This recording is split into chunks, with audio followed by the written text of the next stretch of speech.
అందరికీ నమస్కారం అండి. నమో వెంకటేశాయ. అందరికీ నమస్కారం అండి. ఇంకా మనము ఎన్ని ఆలోచనలు చేసినా, ఎన్నెన్ని రకరకాల సమస్యలు ఎదుర్కొన్నా ప్రతి సమస్య పరిష్కారం కావాల్సిందే కదా. ఆ పరిష్కారానికి కూడా ఒక మూల కారణం ఉంటుంది, ఒక మూల వ్యక్తులు ఉంటారు. ఆ గ్రహ దోషాల వల్లనో లేకపోతే రాశి ఫలాల బలాల వల్లనో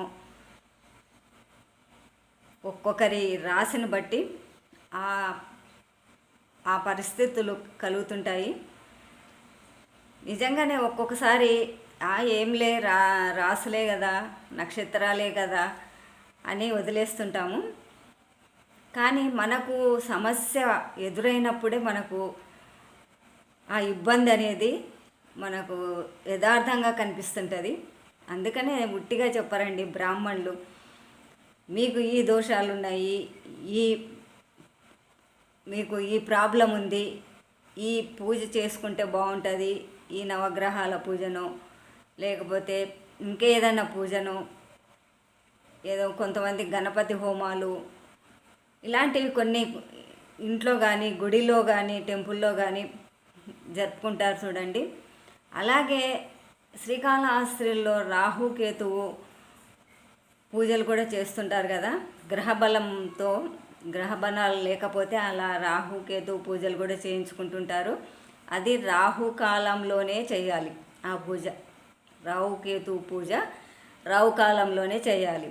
రాహుకాలం ప్రతిరోజు ఉంటుంది రాహుకాలము. కానీ టైం ఒక్కొక్క రోజు ఒక్కొక్క టైంలో ఉంటుంది అన్నమాట.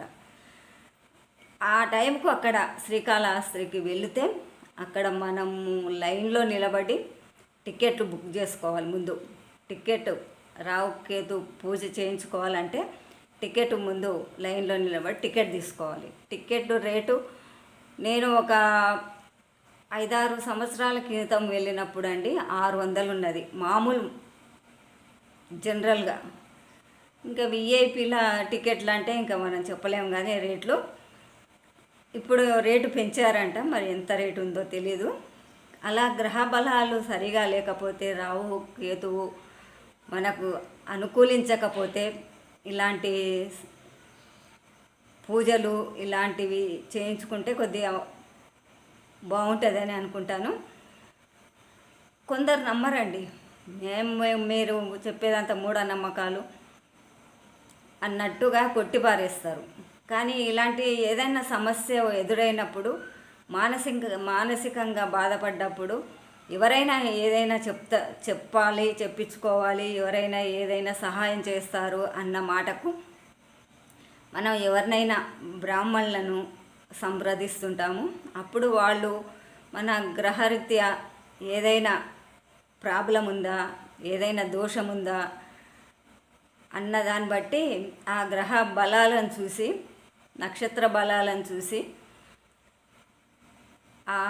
ఏ పూజలు ఏ దోష నివారణ చేస్తే బాగుంటుంది అని వాళ్ళు సంప్రదించి మనకు అడిగిన వాళ్లకు ఈ రకంగా చేయించుకుంటే మీ దోషాలు పోతాయని చెప్తుంటారు.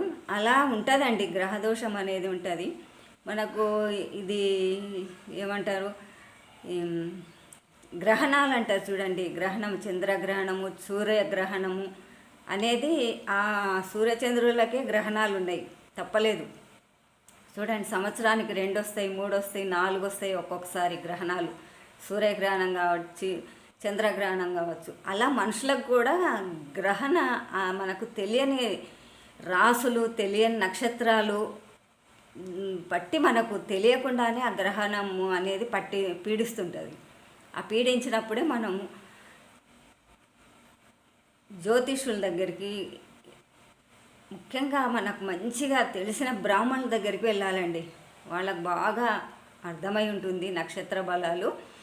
బ్రాహ్మణుల దగ్గరికి వెళ్ళి మన జాతకము అంటే డేటు, పుట్టిన టైము, అన్నీ మనము వాళ్ళకు చూపించామనుకోండి, దాన్ని బట్టి మన ఏ గ్రహ దోషాలు ఎలా చేయాలి అన్నది వాళ్ళు క్లుప్తంగా మనకు చెప్తారు.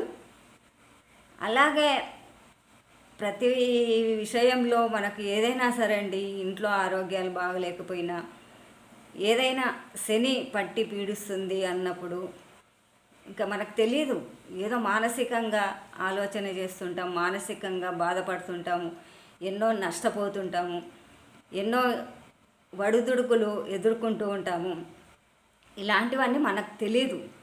అక్కడికి వెళ్ళి మంచి పండితుల దగ్గరికి వెళ్ళి మన జాతకరీత్యా తెలుసుకున్నప్పుడే మనకు కొంచెం రిలీఫ్ ఉంటుంది.